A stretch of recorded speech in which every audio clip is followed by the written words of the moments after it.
Comment je peux t'aider? Alors, moi, c'est encore une autre problématique, Mmh.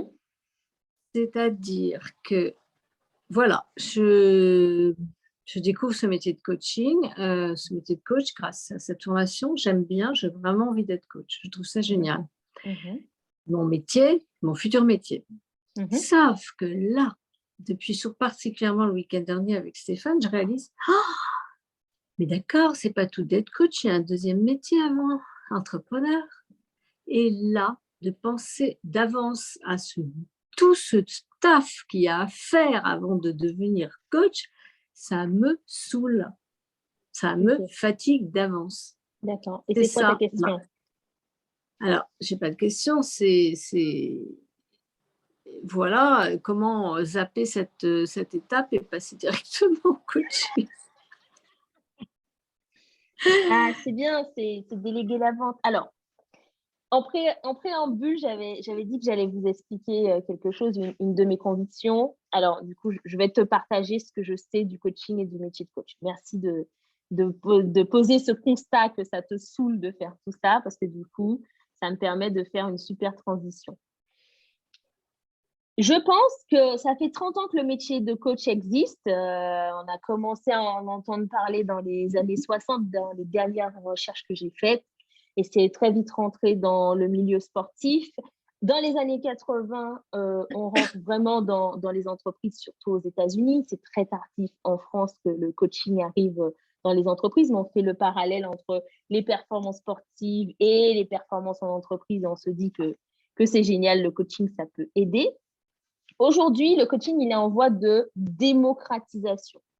Moi, quand j'ai eu 15 ans dans l'hôtellerie-restauration, j'étais directrice d'hôtel. Quand je me suis reconvertie à 30 ans, je me suis dit, mais je cherche un métier d'avenir, hein. Pour les 20 prochaines années, je veux quelque chose qui roule, en fait, hein. Je veux un métier d'avenir.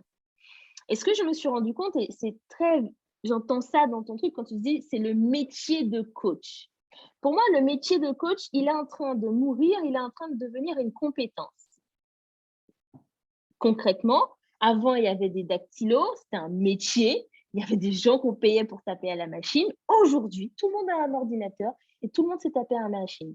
Dans 10 à 15 ans, tout le monde aura ce réflexe de coach, de se poser des questions, et les bonnes questions, en fait. Parce qu'on va vers des enjeux collectifs, climatiques, économiques, des choses qui vont vraiment changer. Et du coup, il est urgent que tout le monde se pose les bonnes questions, en fait, et le plus grand nombre, en fait.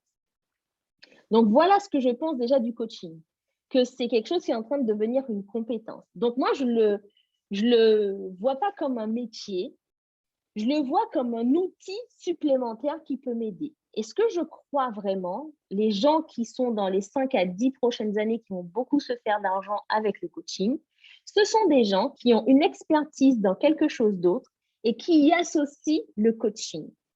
Les personnes qui font ça sont les personnes qui auront un step d'avance par rapport aux autres. Quand on voit la typologie des gens qui se formaient au coaching, concrètement, les premières personnes qui se sont formées au coaching, si tu regardes le panel client de David, au début, c'est que des consultants. Parce qu'ils ont bien compris, les consultants. Ils allaient en entreprise, donnaient des conseils, ils faisaient des piles et des piles de dossiers, 116 pages pour expliquer que c'était ces stratégies-là qu'il fallait faire. Personne ne la faisait, la stratégie.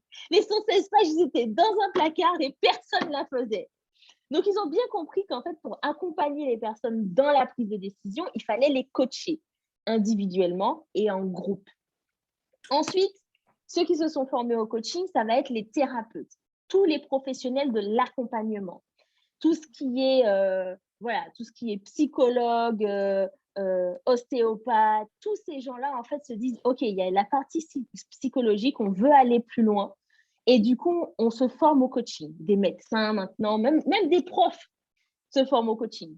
Donc là, c'était vraiment les professionnels qui disaient, on a besoin d'outils supplémentaires. Et là, ce qui rentre, c'est des gens qui sont en transition, en quête de sens. Parce que le coaching, ce qui est bien comme métier, j'adore ce métier. Tu accompagnes les gens et tu tombes sur les clients qui vont t'aider à toi comprendre ta problématique. Tu es obligé d'avancer. plus tu avances et plus tu te développes personnellement, plus tu es capable d'accompagner un plus grand nombre de personnes. Et ça, c'est génial, en fait. Mais du coup, tu te rends compte qu'au final, le coaching, quand tu le vois comme ça, c'est pas qu'un métier, en fait. Il y a un deuxième phénomène de société, c'est que... alors, il y a deux autres choses, deux autres statistiques qui sont intéressantes. Le bureau d'études américain a lancé une étude et ils ont dit qu'en fait, dans les 10 prochaines années, 35% de la population active seront des indépendants. Donc, en fait, savoir se vendre, savoir créer une offre, avant, c'était réservé aux TPE-PME, pas trop aux indépendants, parce que ceux qui étaient dans la case des indépendants, c'était des médecins, des infirmières, des professions libérales, des gens qu'on venait voir quand on avait un problème et on était obligé d'aller les voir. Aujourd'hui, les professions libérales se démocratisent et il y a de plus en plus de métiers qui étaient des employés en fait avant, qui se mettent en freelance. Et du coup, en fait, ils doivent avoir cette compétence de savoir se commercialiser. En fait, si tu n'as pas cette compétence de commercialisation, tu peux être très bon, mais personne ne va le savoir en fait. Personne ne va le savoir, personne ne va acheter, tu ne vas pas pratiquer. Et du coup, tu vas aller faire autre chose. Donc, vraiment, c'est le deuxième step après avoir appris ton métier aujourd'hui. Et d'ailleurs, il ne faut même pas que tu le vois comme un métier, c'est ce que tu viens de réaliser. C'est vraiment d'entreprendre et surtout de répondre à une solution, de ne pas proposer le coaching comme une solution, mais d'aller voir des gens qui ont un problème et de leur proposer une solution packagée avec ton expertise et le coaching. C'est ça qui fait aujourd'hui que tu ne vas pas facturer 60 € de l'heure, mais bien 300 ou 400 €. Et même, moi, je dis, j'aime pas facturer à l'heure. D'ailleurs, dans ma méthodologie, j'apprends pas à facturer à l'heure. J'apprends à facturer sur la valeur que ton client voit. Si pour lui, ça a beaucoup de valeur, forcément, et il y a des gens qui sont en live coaching chez moi et qui vendent des packages à 2700 €. Et leurs clients, ils sont super contents. Ils en rachètent encore derrière. C'est pas un problème parce que pour eux, ça vaut de l'argent et le travail qu'ils font, ça les vaut largement, en fait. Du coup, il y a vraiment cette partie-là et il y a autre chose, c'est que 80% des métiers de demain n'existent pas. Moi, quand j'ai lu ça, je dis, mais putain, mais comment je vais faire? Je veux faire un métier de demain et tu me dis que les 80% des métiers n'existent pas. Mais comment on fait pour créer de nouveaux métiers? Ça existe, c'est quoi? Il y a une formule magique pour créer de nouveaux métiers? Et en fait, je me suis vraiment intéressée au sujet et je me suis rendu compte qu'il y avait deux choses. Premièrement, tous les métiers autour de l'intelligence artificielle. Donc, j'ai vraiment creusé tout ça et je me suis dit vraiment que j'aimais pas la technique et c'était pas pour moi. Mais j'y ai vu aussi une opportunité parce qu'on va déléguer une partie de notre intelligence cognitive qui nous sert à raisonner à la machine. Mais par contre, nous, les coachs, là où on va aller chercher, c'est l'intelligence émotionnelle. C'est pour ça que notre type de coaching profond qu'on apprend avec David, c'est vraiment la méthodologie qui est la plus aboutie aujourd'hui sur le marché parce qu'elle n'est pas seulement de comment tu vois les perceptions, les croyances, le comportement, c'est bien plus profond que ça. Donc, je me suis rendu compte qu'en travaillant sur justement les 80% des métiers de demain, qu'il y avait beaucoup de métiers autour de l'humain. D'ailleurs, c'est le slogan de toutes les grandes entreprises, on met l'humain au cœur de nos sociétés. Ouais, ok, d'accord. Et c'est tombé un peu comme un gros slogan et on ne voit pas vraiment comment on peut faire. Mais en fait, là où on va mettre de la valeur aujourd'hui, là où on mettait de la valeur hier qui était sur avoir de l'information, la valeur, elle va bouger sur justement être capable de connecter avec les gens, être capable justement de leur offrir cet espace d'écoute et qu'ils libèrent leur plein potentiel. Donc, ça veut dire on a encore beaucoup d'argent à se faire en tant que coach, tant qu'on sait bien se vendre, en fait. Voilà. Est-ce que ça répond un peu à ta question, Marie? C'est très intéressant, c'est passionnant tout ce que tu as dit, j'ai appris beaucoup de choses. Mais il reste effectivement cette première phase de mise en route qui est un métier en soi, le métier de start-upper. Hein. Alors, c'est pas un métier de start-upper et c'est différent de se mettre à son compte en tant qu'indépendant qu'en tant que PME, TPE.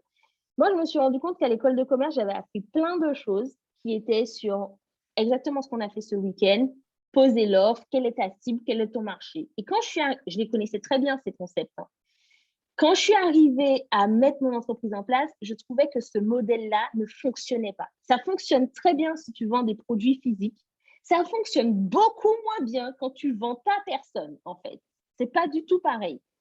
Donc, du coup, au lieu de me prendre la tête sur l'offre, qu'est-ce que j'allais mettre, quel marché, je me suis dit, fuck, j'essaie de tourner. Franchement, j'étais avec mon associé, j'ai tourné ça pendant 1 an, on n'a pas gagné d'argent, mais on s'est bien pris la tête.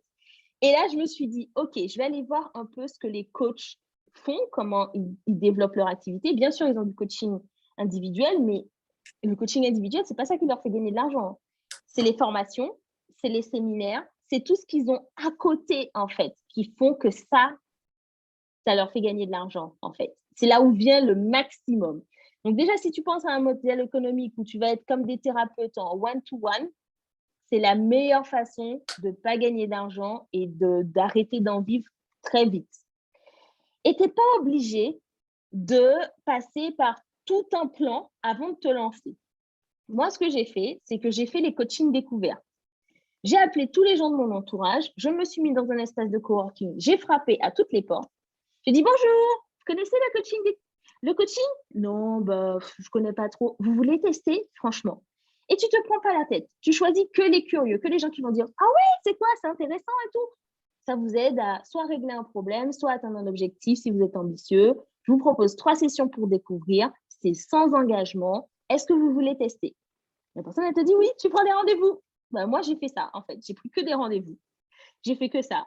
Et au final, après 62 rendez-vous, j'ai compris enfin qui est-ce qui était prêt à payer. Donc, ma cible, pour quel type de problème, sur quel marché. Et en fait, ça s'est dessiné tout seul. Parce que à force de rester devant ma feuille tous les jours, ça bougeait pas, en fait. Tu vois? Donc, ce que je te propose, c'est arrête de vouloir mettre sur ta feuille, va parler aux gens. C'est ça qui est bien quand tu es coach. Va parler aux gens, fais-leur tester, fais-leur découvrir et tu vas voir que tu vas trouver des solutions. Ok, bah écoute, je vais me lancer alors. Lance-toi! Merci Lionel. De rien. Est-ce qu'il y avait d'autres questions?